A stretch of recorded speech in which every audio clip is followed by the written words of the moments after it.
quero que você abra sua Bíblia no Evangelho de Marcos, capítulo 4. Evangelho segundo escreveu Marcos, capítulo 4. Nós vamos ler alguns versículos, então vou ler rápido, para já entregar o rolo, como diz, né? Já vou entregar o mistério, como gostam os pentecostais. Marcos capítulo 4, versículo 35 em diante. Diz assim o texto bíblico: Naquele dia, ao anoitecer, disse ele aos seus discípulos: Vamos atravessar para o outro lado. Deixando a multidão, eles o levaram no barco, assim como estava. Outros barcos também o acompanhavam. Levantou-se um forte vendaval, e as ondas se lançavam sobre o barco, de forma que este se foi enchendo de água. Jesus estava na popa, dormindo com a cabeça sobre um travesseiro. Os discípulos acordaram e clamaram: Mestre, não te importas que morramos? Ele se levantou, repreendeu o vento e disse ao mar: Aquieta-se, acalme-se. E o vento se aquietou, e fez completa bonança. Então perguntou aos seus discípulos: Por que vocês estão com tanto medo? Ainda não têm fé? Eles estavam apavorados e perguntavam uns aos outros: Quem é este? Quem é este que até o vento e o mar lhe obedecem? Agora, capítulo 5, verso 1. Eles atravessaram o mar e foram para a região dos Gerazenos, ou em algumas versões, Gadarenos. Quando Jesus desembarcou, um homem com um espírito imundo veio dos sepulcros ao seu encontro. Esse homem vivia nos sepulcros e ninguém conseguia prendê-lo, nem mesmo com correntes.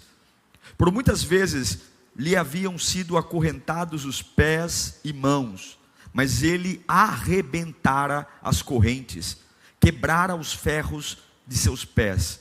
Ninguém era suficientemente forte para dominá-lo. Noite e dia, olha o inferno que era. Noite e dia ele andava gritando, cortando-se com pedras entre os sepulcros nas colinas. Quando ele viu Jesus de longe, correu e prostrou-se diante dele. E gritou em alta voz: Que queres comigo, Jesus, Filho do Deus Altíssimo? O diabo sabe quem é Jesus. Rogo-te, porque por Deus... Que engraçado o diabo é, né?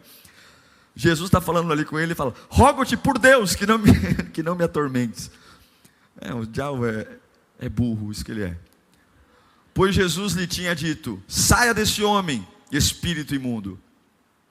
Então Jesus lhe perguntou: Qual é o seu nome? Meu nome é Legião, respondeu ele, porque somos muitos. Implorava a Jesus com insistência que não os mandassem sair da região. Versículo 18 agora.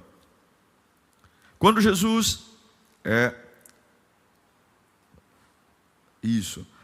estava entrando no barco, o homem que estivera endemoniado suplicava-lhe que o deixasse ir com ele. Jesus o permitiu, mas disse: Vá para casa, para sua família, e anuncie-lhes quanto o Senhor fez por você e como teve misericórdia de você. Último verso. Então aquele homem se foi e começou a anunciar em Decápolis quanto Jesus tinha feito por ele. Todos ficaram admirados. Deus, é a tua palavra. Oh meu Deus, é a tua palavra. Não tem macumba que destrua a tua palavra. Não tem inveja que destrua a tua palavra. Ela é o combustível. Ela é a lenha que faz a chama da fogueira acender. Ela é, ó Deus, o combustível necessário para me erguer. É a tua palavra. Feliz é o homem que ouve a tua palavra. Salmo 1 diz: Maldito é o homem que anda segundo o conselho dos ímpios, que se detém no caminho dos pecadores, que se assenta à roda dos escarnecedores, mas bem-aventurado é aquele que medita na palavra, de dia e de noite. E essa árvore, Pai, prevista no Salmo 1, plantada junto ao ribeiro d'águas, que queremos ser nesta manhã. Fala Se o Senhor abrir a boca, Pai, nós seremos renovados. Se o Senhor abrir a boca, nosso coração nunca mais será o mesmo. Se o Senhor abrir a boca, as teimosias da minha mente serão convencidas, porque é o Teu Espírito que convence o homem do pecado, da justiça e do juízo. Nós só te pedimos uma coisa: fala conosco nesta manhã. É o que eu te peço e imploro, em nome do Teu Filho amado Jesus. Amém e graças a Deus. Esse é um dos textos mais, na minha opinião, mais intrigantes do Evangelho, porque ele começa numa tempestade no mar da Galileia. Eu já estive no mar da Galileia. Ele não é um mar extenso. Ele é um mar que na maioria das vezes ele é muito calmo. Existem sim tempestades meteorológicas no mar da Galileia, mas essa tempestade que nós lemos no Evangelho de Marcos capítulo 4, ela não é uma tempestade meteorológica. Se você for ler o primeiro verso que li a vocês, começa com Jesus dizendo para os discípulos: vamos para o outro lado. Não era um percurso que eles queriam, eles estavam cansados, depois de trabalhar o dia inteiro, mas Jesus, ele toma uma decisão de dizer: vamos para o outro lado. E a primeira coisa que eu quero que você compreenda, quando Jesus dá uma ordem dizendo: vamos para o outro lado, o inferno inteiro pode se levantar contra, mas se Jesus disse: vamos para o outro lado, querendo a tempestade ou não, você vai chegar do outro lado. Jesus nunca se engana, Jesus nunca se arrepende. Quando ele diz: olha, discípulos, nós vamos para o outro lado, pode ter certeza, eu não sei quanto tempo vai demorar, mas que você chega do outro lado, você chega. Eles entram no barco e do nada, Jesus está dormindo, vem uma tempestade, você conhece, é uma tempestade que não é meteorológica, é uma tempestade espiritual. Essa tempestade solavanca o barco, balança o barco, enfim. Mas o que é importante entender? O que tem do outro lado? Jesus sai de um lugar dizendo que vai para o outro lado, e no meio desse percurso, que é o mar da Galileia, uma tempestade que não é meteorológica, é espiritual, se levanta. O que tem do outro lado? Esse é o segredo. Por que esse trajeto está tão conturbado? Por que Jesus não perde o sono? Mas por que os discípulos acordam Jesus dizendo: mestre, não importa-te que morramos? O que tem do outro lado? Do outro lado tem uma cidade, Decápolis, Gadara, uma cidade debaixo do jugo romano, uma cidade tão oprimida, ao ponto de deixar as pessoas perturbadas. Uma cidade que abrigava um homem que era o exemplo da cidade. É como se você vai para o Rio de Janeiro, todo mundo vai: eu preciso conhecer o Cristo Redentor. O cartão postal do Rio de Janeiro é o Cristo Redentor. Cada grande cidade, a marca de Decápolis é que havia um homem que vivia em sepulturas, um homem que andava pelado, que não dormia, que era perfeitamente sem juízo, um homem que dormia em túmulos e se mutilava com pedras. É isso que tinha do outro lado. É isso que tinha do outro lado da margem.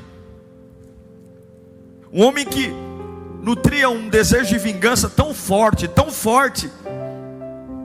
que o ódio, você sabe que o ódio, irmãos, o ódio, quando alimentado por muito tempo, nós todos temos fases de ficar com raiva de alguma coisa, ou de alguma coisa, mas um ódio não tratado, uma raiva não tratada, é uma porta de abertura para demônios.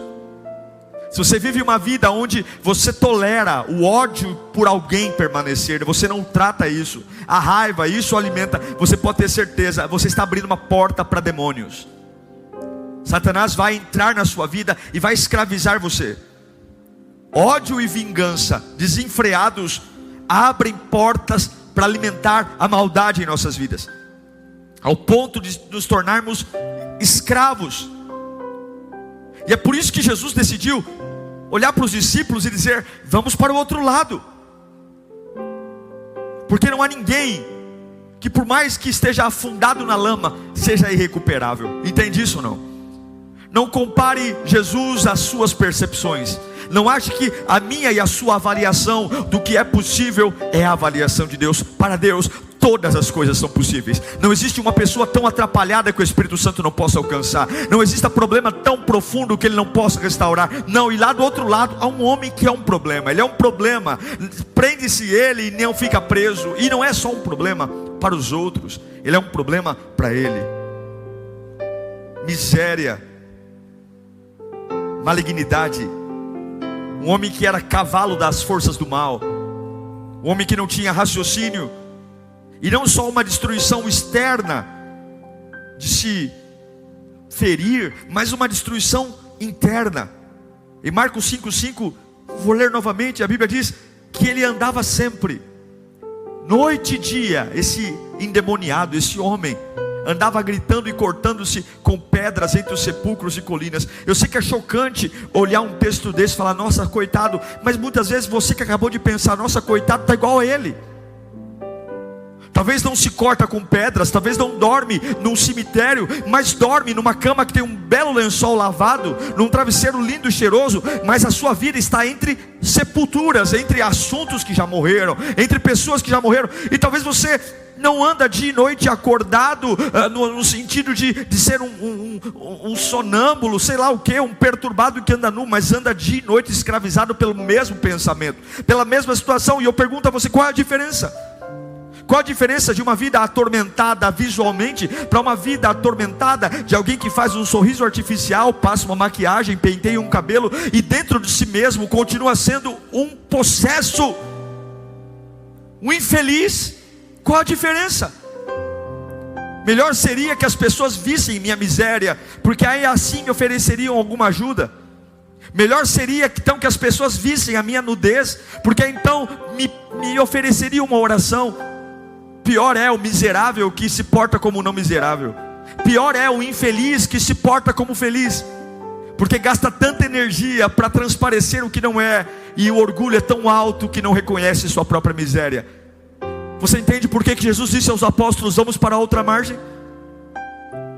E você entende por que essa caminhada, ou esse percurso de barco não foi um percurso tranquilo? Havia um homem ali que era atormentado por demônios. E eu não sei se você sabe, mas a minha Bíblia diz em João 10:10, o que o diabo faz quando tem uma pessoa nas mãos? Não há outra razão para o diabo querer você, senão apenas para furtar, matar e destruir. Não há nada além que ele queira. O diabo não tem nenhuma misericórdia por nós. Satanás não tem compaixão, Satanás não tem pena, Satanás não tem tolerância. Ele não pensa duas vezes em puxar o gatilho. Ele não pensa duas vezes em empurrar você precipício abaixo. Ele não tem nenhum tipo de educação com você. Ele é bruto. Só que ele, muito mais do que bruto, ele é inteligente. Mas se o diabo veio para roubar, matar e destruir, isso é chocante. Existe algo muito mais chocante do que o diabo roubar, matar e destruir. Muito mais chocante do que João 10:10 é 1 João 3:8.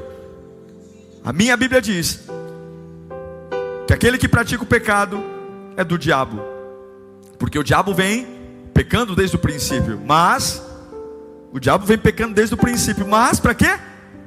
Mas para isso o Filho de Deus se manifestou. Para quê?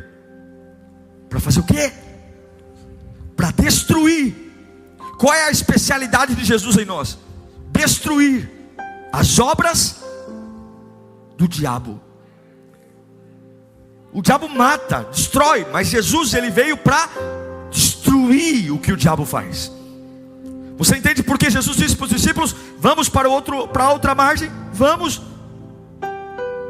E o nosso Deus é tão poderoso, que quando o barco de Jesus coloca, ele atraca na praia, aquele homem que ninguém segura, que as algemas não seguram, a prisão não segura, o homem que anda nu, não dorme. Imagine uma pessoa cavala do diabo mesmo, escrava. A Bíblia diz, em Marcos 5:6, que quando esse homem que ninguém segurava, quando esse homem que ninguém conseguia dominá-lo, e quando viu Jesus ao longe, o que ele fez? O que o endemoniado fez? Que ninguém segura, que as correntes não seguram, que tem uma força que ninguém, ele correu. Esse prostrou-se no original é proskineu, significa adorar de joelhos, porque até o diabo adora o nosso Deus. Adorar é reconhecer o que Deus é. Satanás sabe que ele pode roubar, matar e destruir, mas quando Jesus põe o pé na praia, não existe morte que sobreviva à vida de Cristo Jesus.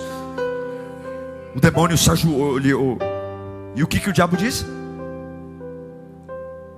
Você é poderoso. O que eu quero me ater aqui, para você que está me assistindo, para você que está aqui, por que essa palavra me encantou? Tudo que disse até agora não é novidade para você, mas eu queria olhar para dois lados. Jesus vindo em direção a Decápolis e esse homem possesso. Eu não sei como você está aqui hoje, mas todo mundo aqui passa por dor, ok? A dor é algo muito constante na nossa vida. A dor vem sem avisar e de repente ela chega e machuca. Mas tem uma coisa que eu aprendi sobre a dor, além de chegar de repente. A dor, por mais maduro que você seja, por mais experiente, dinheiro, faculdades, a dor sempre vai mexer com o nosso raciocínio. Uma pessoa que está com dor, ela pensa diferente. Pode ter certeza, quando você está com muita dor de cabeça, alguns assuntos você vai dizer: nossa, hoje eu não estou com cabeça para isso, eu não consigo raciocinar direito. Quando a gente tem processos de muita dor, a gente erra o troco, a gente esquece coisa em casa, a gente esquece o que não poderia, porque a dor, ela mexe com o nosso raciocínio. A dor, ela mexe com a capacidade de pensar, e de repente, eu não consigo mais raciocinar. Eu não sei como que esse homem, lá em Gadara, a gente está vendo o final da história, a gente está vendo um homem endemoniado, a gente está vendo uma pessoa possessa, enfim, mas a gente tem que entender que não começou assim, ok? Ninguém acorda um dia endemoniado, andando nu. Ninguém acorda um dia dizendo: eu vou morar num cemitério. Não começou assim. Eu tenho certeza que isso começou com uma dor, uma revolta, um ódio, alguma coisa que veio e ficou. Olha, irmãos, e quando a dor pega forte na gente, quando a dor vem forte, coisas que a gente entenderia basicamente, de repente a gente não entende mais, porque mexe com o nosso raciocínio. Aquilo que era absurdo para mim já não é mais absurdo, e aquilo que nunca eu dizia que ia aceitar, e é por isso que tem pessoas que começam a dizer no meio da dor: eu não vejo mais sentido em buscar a Deus, eu não vejo sentido em ir para a igreja, e agora para mim eu quero é beber, eu quero é fumar, porque a dor mexe com o raciocínio. A dor mexe. Não subestime a dor. Não subestime, a dor mexe com a nossa forma de pensar. A dor mexe com o apetite, sim ou não? Alguns perdem o apetite quando estão com muita dor, outros, o apetite aumenta. A dor desregula nosso peso, o nosso sono. Mas o pior, a dor altera a nossa personalidade. Tem horas que a gente dói tanto, porque a dor tem o poder de fazer você deixar de ser quem você é. É como você fala: pô, dói tanto, que eu não consigo mais reconhecer quem eu sou. Eu não sei mais quem eu sou, eu não sei mais o que eu penso direito, eu não sou. E aí vive a música Deixa a Vida Me Levar. Eu não sei quem esse homem era, esse endemoniado, eu não sei nada dele. Eu só sei o que a dor fez com ele. Agora ele é um homem nu, agora é um homem preso em sepultura, agora ele é um endemoniado, agora ele é um problema, agora ele é um desgraçado, agora ele é um indigente. Mas eu garanto que não começou assim, ele não nasceu assim. Deus não fez para isso. Deus o projetou para ser algo diferente, mas a dor matou ele. A dor matou, meus irmãos. A dor tem o poder de impedir você de ser quem você é. A dor tem esse poder. Eu afirmo, a dor é um jogo muito mais mental do que físico. A dor é um jogo muito mais, não é o sangrar, não é o hematoma, não é a dor nas costas. É um jogo muito mais do que eu penso no meio dela, do que propriamente do quanto machuca a minha vida. E eu te garanto que se você não enfrentá-la, a sua dor, se você não enfrentá-la, se você fugir dela, aprender a conviver com ela, se você se adaptar a ela, baixar suas expectativas. Ah, pastor, eu não penso como antes. Ah, agora eu me conformei em conviver. Se você trouxe a dor para morar na cama ao lado, se você trouxe a dor para morar no quarto ao lado, ela vai deformar você como deformou o gadareno. Você só vence a dor quando enfrenta. E é isso que o diabo quer, que você mude de territórios levando a dor. Certamente esse homem não viveu o começo da vida dele num cemitério. Não, ele devia ter uma casa, ele devia ter uma família, pelo menos um pai e uma mãe tem que ter. Não é filho de chocadeira? Tinha que ter alguém, tinha que ter um trabalho. Mas o que aconteceu? Ele foi mudando de territórios. Só que ele não enfrentou a dor, e a dor foi seguindo ele. E agora ele mora onde? Ele mora num cemitério, e a dor está lá. E agora ele anda nu, a dor está lá. Não adianta você mudar de territórios sem você não mudar ou enfrentar a dor. Agora preste atenção nisso. Observe na sua vida. Cada vez que você está prestes a entrar num novo nível na sua vida, profissional, ministerial, financeiro, olhe para mim. Presta atenção na sua vida, não hoje, mas ao longo da sua vida. Lembra do primeiro emprego, lembra de um sonho realizado, aqueles momentos que antecedem as grandes conquistas. O que sempre aparece? O que sempre aparece? Eu não sei na sua vida, mas na minha vida, toda vez que passa um filme dos momentos mais legais, mais inspiradores, os momentos que antecedem esses momentos sempre são marcados por tempestades. Sempre. Toda vez que eu quero entrar num novo território, fazer algo diferente, um curso, uma faculdade, arrumar minha vida de alguma forma, sempre, antes de eu chegar nesse novo território, sempre chega algo. O inferno sempre se levanta. Toda vez que eu vou tentar tomar uma decisão para mudar a minha mente, reiniciar meus planos, uma tempestade vai vir. Toda vez que eu tentar impedir que algo de mal aconteça, eu quero me erguer, Satanás sempre vai impedir, porque ele vai tentar impedir, porque ele não quer que eu chegue no meu destino. Você entende por que quando Jesus coloca os pés no barco e disse, vamos para o outro lado, você entende por que há uma tempestade? É como se o diabo fosse ao inferno dizendo, nós não podemos deixar que Jesus chegue no território dele. Ele nunca enfrentou a dor, nós temos ele em nossas mãos. Só que se Jesus colocar os pés na praia, nós estamos ameaçados. Então soprem ventos contra o barco de Jesus, soprem ventos. Jesus não pode entrar nesse território que é nosso. A preocupação do diabo não é com o homem endemoniado. A preocupação do diabo é que Jesus entre no território, porque existe um poder no território, existe um poder na atmosfera. Poucas pessoas conseguem sobreviver num ambiente opressor. Poucas pessoas conseguem sobreviver num ambiente de fé, que não tem fé, perdão. Quando há o derramamento do Espírito Santo, a minha Bíblia diz que estavam todos reunidos no mesmo lugar, e uníssono eles oraram e o Espírito Santo veio. Há um poder num território consagrado. E o diabo sabe que se Jesus colocar os pés no território, alguma coisa vai mudar. Então o problema não é o homem, o problema é Jesus encontrar esse homem. Então soprem os ventos. Vamos empurrar o barco de Jesus para longe, porque nós não podemos deixar que esse novo território seja curado. Empurrem. Tempestades não são macumba. Tempestades não é azar. Ai pastor, eu estou com um baita azar. Ai pastor, eu não dou sorte na vida. Não, tempestades é uma estratégia, porque o diabo sabe que você está prestes a entrar num novo nível. A tempestade não é porque você é fraco, a tempestade não é porque você tem azar. A tempestade é a última carta na manga que o diabo tem, de impedir que você vença algo que Deus tem para você.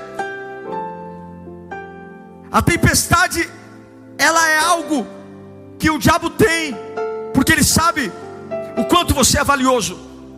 E ele sabe que se o diabo veio para roubar, matar e destruir, o meu Jesus veio para destruir as obras do diabo.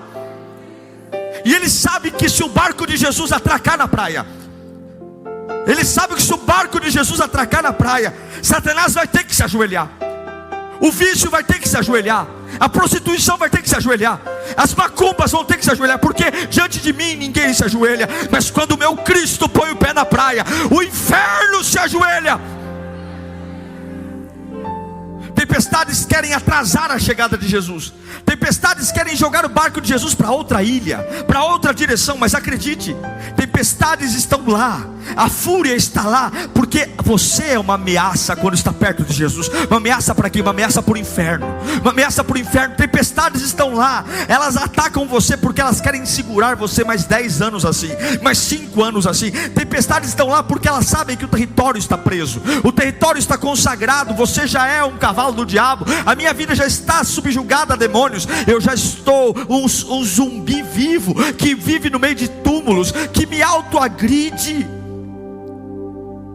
E principalmente, o diabo não quer que você execute o que Deus tem para você. E como que ele usa isso? De um lado ele sopra tempestades para impedir que Jesus chegue, e do outro lado ele aumenta a dor para bagunçar a sua vida. Porque a dor bagunça a nossa vida, a dor bagunça a forma como eu penso, a dor bagunça meu raciocínio. Daqui a pouco eu não consigo entender a Bíblia, daqui a pouco eu estou propagando que a fé não existe, daqui a pouco dói tanto que eu não vejo mais sentido em orar, eu não vejo mais sentido em adorar. Daqui a pouco ser voluntário é uma coisa banal, daqui a pouco o sentido da vida é o prazer, é a casa de show, é a prostituição, daqui a pouco são as imoralidades, porque a dor bagunça. A dor é uma bagunça, a dor faz eu parar de morar com a minha família para morar num cemitério. A dor me tira, agora eu não me cuido, eu não me perfumo, eu simplesmente não cuido de mim, eu não tomo banho, não, eu ando nu mesmo, porque a dor faz de mim uma bagunça. E de um lado a dor está aqui, a dor está acontecendo, e do outro lado há uma tempestade para segurar aquilo que vai mudar a minha dor. É isso que o diabo faz. Mas qual é o problema? Quando a dor aperta, a gente se rende à dor, e quando a tempestade chega, nós dizemos: está vendo? Eu não existo para isso, está vendo? Eu nunca vou ser feliz, está vendo? Eu não tenho sorte. Agora que começaram a abrir uma porta para mim de emprego, agora que eu achei que ia dar certo, vem essa tempestade. E a tempestade é o contrário. A tempestade está dizendo: você está no caminho certo. Eu só mandei essa tempestade porque eu sei que você é uma ameaça para mim. Eu só mandei essa tempestade porque eu sei que se Jesus chegar perto de você, você vai destruir tudo que eu plantei aqui, toda morte e destruição. Então acorde, Deus te deu uma cabeça para pensar. Se os ventos estão tentando impedir que algo chegue, não é porque você está debaixo de jugo de macumba, não é porque você está debaixo de jugo de inveja, não. Satanás sabe que você com Jesus é um perigo para ele. Satanás sabe que você com Jesus é um perigo. A dor não se preocupa com você, a dor só quer seu território. O diabo está se lixando para você, o diabo quer seu território. Eu quero dizer uma coisa: o inimigo sabe o que você pode se tornar. Talvez você não saiba, mas o diabo sabia o que aquele homem endemoniado poderia se tornar se Jesus encontrasse ele. O inimigo sabe o que você pode se tornar se Jesus estiver na sua vida. O diabo sabe, e é por isso que ele sopra o vento, porque ele sabe quem você pode ser, a fé que você pode ter, a envergadura que você pode ter, a resistência. Ele sabe a força que você pode ter. Lembre-se disso por toda a sua vida. A tempestade sempre ocorre antes de Deus te dar um novo território. A tempestade sempre precede um novo território. Por que há uma tempestade? Porque algo está chegando.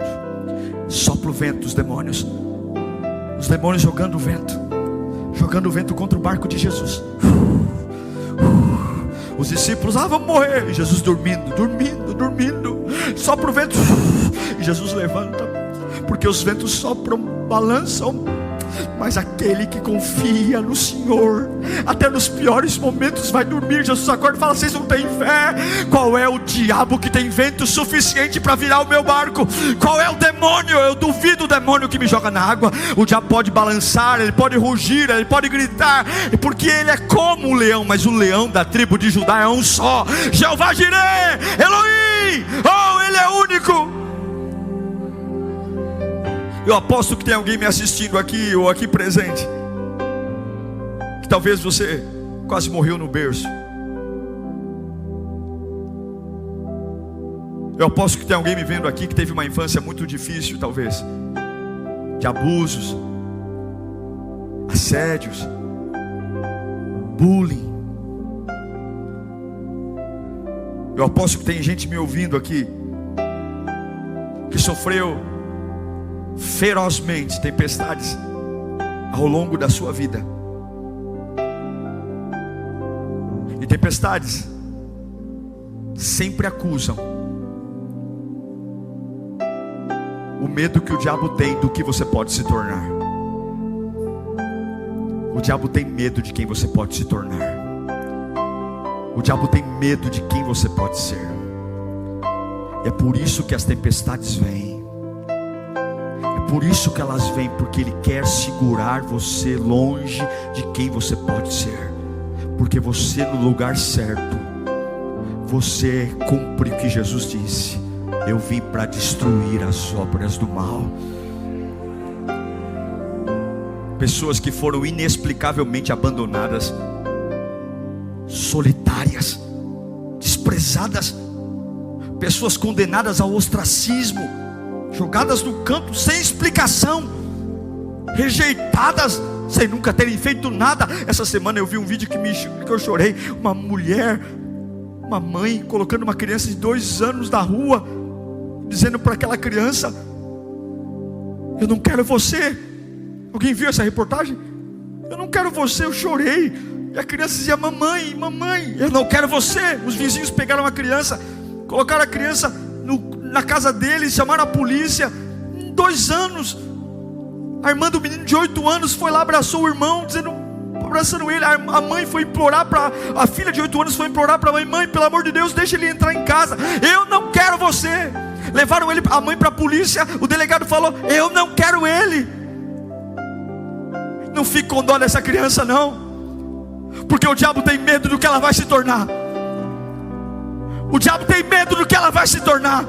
É cruel, porque o diabo não tem dó de você, mas o diabo sabe o que ela vai se tornar. E eu sei que ainda que eu não a veja nunca mais na minha vida, o meu Deus não dorme, o meu Deus não cochila. E ele disse, assim como ele disse para os discípulos, ele disse: eu vou para o outro lado. Não tenha dó de ninguém, porque ainda que a tua caridade, a tua esmola, a tua ajuda não alcance, o meu Jesus tem os olhos em todos os lugares, e ele vai para o outro lado. E o diabo sabe que a hora que o meu Deus põe o pé na praia, a hora que o meu Deus põe o pé na praia, ele sabe que aquele que sofreu desprezo, abuso, ele sabe o que pode se tornar. Não importa a grossura das algemas, não importa as escoriações cauterizadas no seu corpo, Jesus é um perigo para aquele que está preso, porque ele solta. Jesus é um perigo. Satanás quer bagunçar sua vida. Esse homem aqui, ele não sabia mais ter dinheiro. Tem gente que não sabe mais ter dinheiro. Tem gente que não sabe mais estar em companhia. A dor nos torna intolerantes. Tem pessoas que não sabem mais viver nem em civilização, se tornaram ogros, sem modos, porque lugares nos puniram e a dor fez uma bagunça. A tempestade. E estamos morando em sepulturas, lugares que abrigam lembranças do que quebrou, do que faliu. E não adianta. Não adianta, porque a dor, além de uma guerra externa, cria uma guerra interna. Veja que o texto bíblico diz que esse homem, ele se mutilava com pedras. Se já não bastasse perder família, se já não bastasse perder emprego, dignidade, ele ainda se machucava. Quantos estão assim hoje? Se já não bastasse a fila de cadáveres que você deixou, casamento, namoro, emprego, ministério, além de ter um rastro de cadáveres, você ainda se machuca. Olha no espelho e diz coisas para você que nem o teu pior inimigo te diria. Pessoas que quando conversam consigo mesmas se agridem tanto que nem o diabo talvez teria tanta maldade ou criatividade para se punir como alguns fazem consigo mesmos. Não bastava andar nu, não bastava perder tudo, ele tinha que ainda dia e noite se ferir. Não bastava ter divorciado, não basta ter sido abandonado, não basta ter sido demitido, não basta usar droga, eu ainda vou me punir.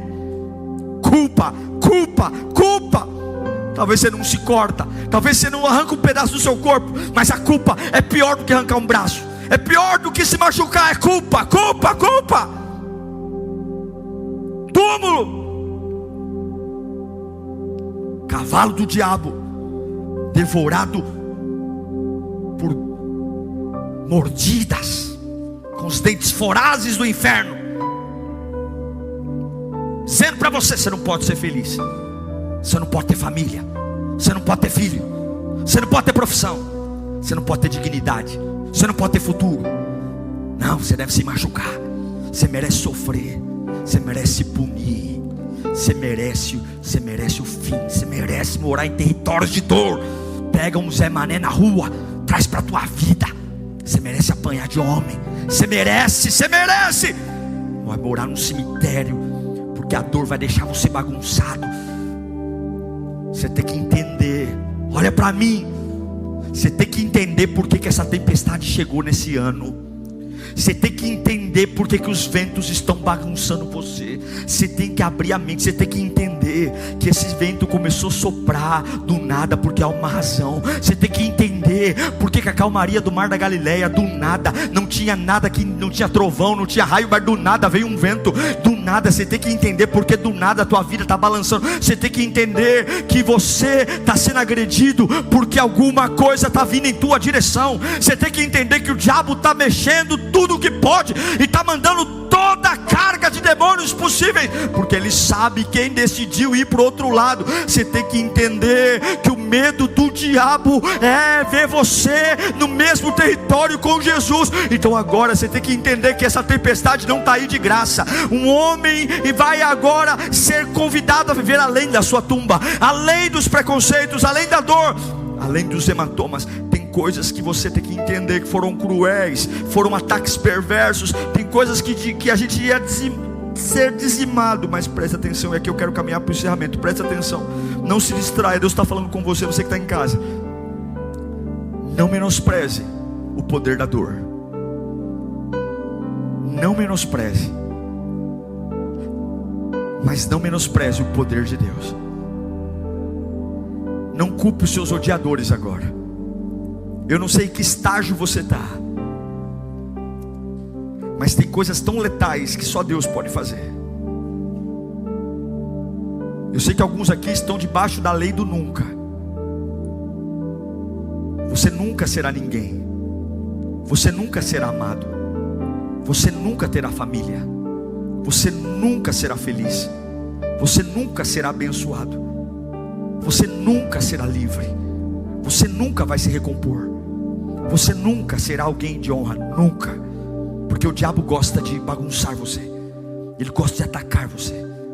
O diabo quer transformar sua cabeça numa bagunça, suas ideias numa bagunça. O diabo ama ver a dor matando você.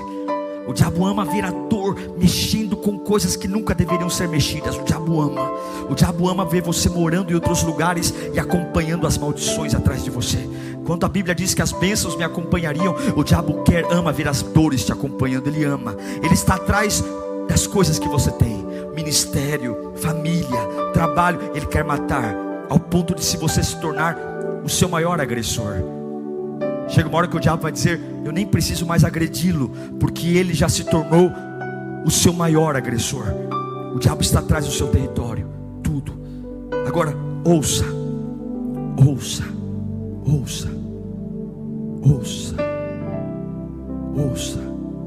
É por isso que a tempestade chegou, porque o barco de Jesus estava indo para lá. É por isso.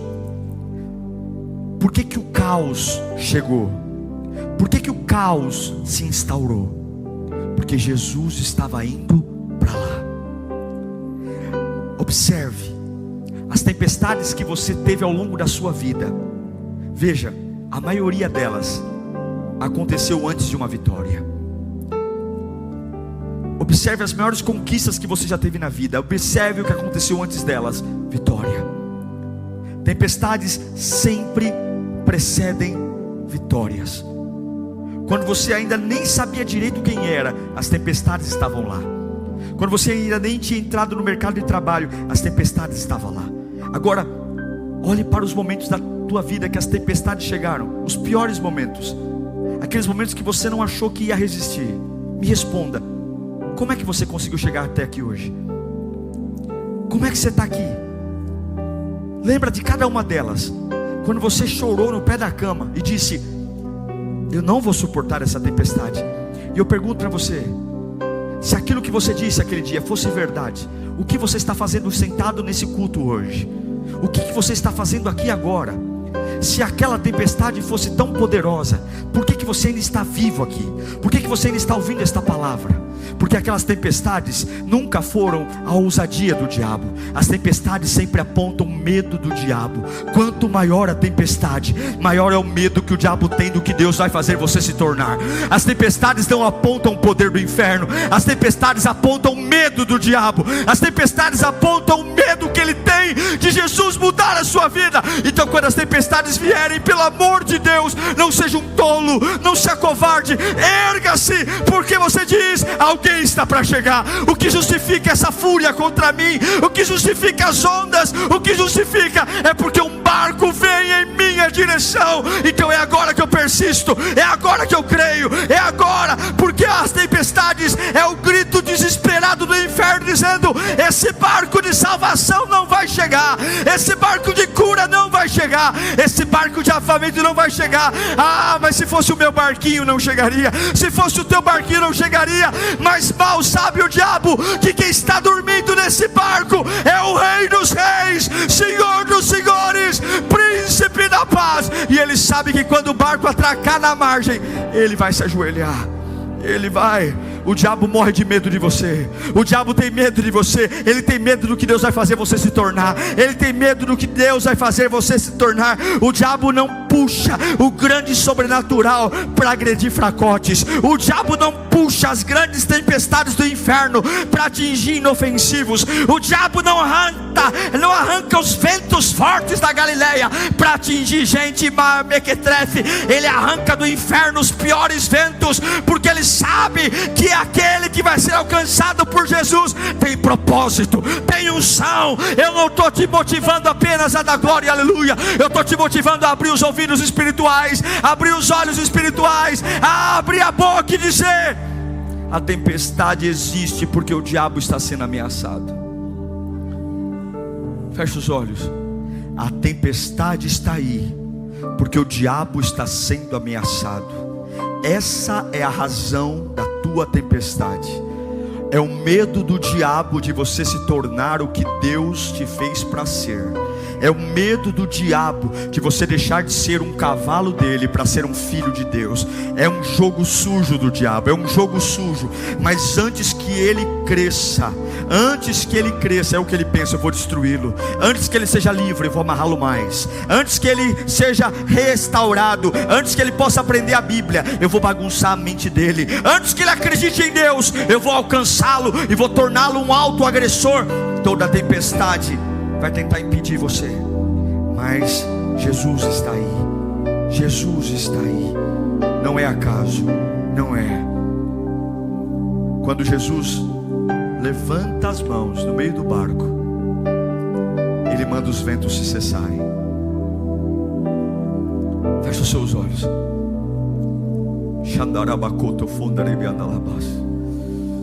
Eu sei que alguns estão vivendo tempestades terríveis aqui. Eu sei que alguns estão pensando até em abandonar a fé. E essa palavra veio para mudar a sua visão a respeito dessa tempestade. Essa palavra veio para abrir os teus olhos espirituais, para que você veja que acabou a fase de morar em cemitérios. Eu sei que você não pode sair daí sozinho. Jesus não está te culpando porque você não consegue sair daí sozinho. Tem roscos que são fortes demais, tem possessões que são fortes demais. Mas hoje o Salvador da vida disse: eu vou para o outro lado, eu vou. Entrem no barco, porque hoje eu vou mudar a história de alguém. Entra nesse barco, porque desde a infância o diabo sabe quem ele vai se tornar. O diabo sabe. O diabo sabe o plano que eu tenho para ele. O diabo sabe. Vamos, demônios, soprem ventos. Vamos, demônios, soprem ventos. Mostrem meu ódio contra ele, mostra a minha fúria contra ela. Levante-se, arrebenta a infância, arrebenta a adolescência. Vai lá, prejudica no trabalho. Vai lá, levanta os vizinhos contra. Vamos soprar, porque ninguém pode chegar. A dor vai bagunçar a mente dela, a dor vai bagunçar, mas o barco de Jesus balança, mas não vira. O barco de Jesus balança, mas não vira. E a hora que Jesus acorda, a hora ficar surpreso, porque quem tem domínio não tem pressa, quem tem domínio não tem medo. A hora que Jesus acorda, ele dá bronca nos discípulos, dizendo: por que vocês estão com medo? Qual é o vento do inferno que derruba o propósito do céu? Qual é o vento do inferno que para o céu? Ninguém. Ele veio para roubar, matar e destruir, mas o meu Cristo veio para destruir as obras do diabo. Oh, o Deus de paz esmagará Satanás sobre nossos pés. Olhe para mim. Quando Jesus colocou os pés na praia, o diabo se ajoelhou possesso daquele homem, expulsou o demônio. Depois aconteceu os espíritos indo para os porcos. Isso é outra questão, não importa agora. Importa o homem. O homem foi liberto. Sabe o que ele se tornou? Ele se tornou um pregador do evangelho. Jesus falou assim: estou indo embora. E ele falou: deixa eu ir com o senhor. Não, você vai ficar aqui em Decápolis para mostrar para todo mundo que você não é mais um nu, um louco, um doente. Você vai abrir a boca e você vai ser gerador de esperança. Você vai apontar para a salvação. Você vai ficar aqui. E a Bíblia diz que a cidade inteira, que antes estava assustada, agora está todo mundo boca aberta. O assunto não é mais o lunático que anda nu, que se agride, que mora em cemitérios. O assunto agora é um homem que encontrou Jesus e o território dele foi curado, a alma dele foi curada, e agora ele prega a cura, a libertação. É por isso que a tempestade chegou, é por isso que a tempestade veio. Olha, meu irmão, toda tempestade antecede avivamento. Você está entendendo isso ou não? Entende? Coloque a mão no seu coração. Pai, eu oro por esse povo agora. Toda bagunça gerada pela dor, que afetou o raciocínio, que afetou a fé, que afetou a espiritualidade, toda bagunça gerada pela dor, que mexeu com a alma, agora, em nome de Jesus, o Senhor está vindo. A tempestade pode me assustar, mas a tempestade não para o que o Senhor vai fazer. Venha Jesus, venha Jesus, venha, venha, venha com o teu poder, venha, venha, venha com a tua glória, venha, venha. Como é bom sentir essa presença. E agora eu estou vendo a minha dor se ajoelhar diante dele. Eu estou vendo aquilo que gritava dentro de mim se ajoelhar. A falta de perdão se ajoelha, a raiva se ajoelha, o ódio se ajoelha, a incredulidade se ajoelha. Não há mal que não se ajoelhe, porque ele é o rei, ele é o rei, ele está acima de tudo. E algo começa a nascer em mim, algo que eu nunca pensei, que nunca imaginei. As feridas são curadas, a boca é curada, a alma é curada, porque o meu Deus é especialista em destruir o que o diabo faz. O meu Deus é especialista em restaurar a família. O meu Deus é especialista em recuperar o homem da droga. O meu Deus é especialista em levantar pessoas do alcoolismo e colocar de novo uma reputação. O meu Deus é especialista em ver empresas quebradas. O meu Deus é especialista, e tudo aquilo que foi vergonha será dupla honra.